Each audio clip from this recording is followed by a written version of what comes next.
Les règles d'une escorte, donc d'abord, ça commence par rapport au niveau d'escorte de la personne détenue, voilà, qu'on doit présenter devant les tribunaux ou qu'on doit amener ou transférer de prison en prison. Donc en fait, il y a trois niveaux d'escorte. Il y a le niveau d'escorte 1, c'est-à-dire c'est une escorte d'un détenu qui est apparemment calme, sans histoire et qui est pas là pour une grosse affaire. Hein.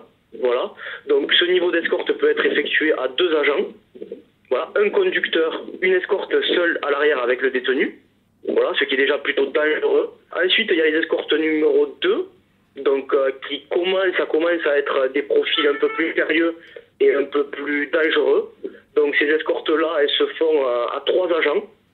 Et ensuite, il y a les escortes 3. Ces escortes 3, c'est risque d'évasion, comme il y a eu avec nos collègues qui se sont fait tirer dessus à Tarascon. Et ces escortes-là, qui sont normalement, quand il y a risque d'évasion, doivent être classifiées escorte 3. Donc escorte 3, c'est soutien des forces de sécurité intérieure ou soutien des ERIS. Voilà, ERIS, c'est les équipes régionales d'intervention et de sécurisation de la pénitentiaire. Ben, comment on réagit face à des personnes lourdement armées? On réagit comme on peut. Surtout, voilà, on fait au moment voulu avec les moyens qu'on a.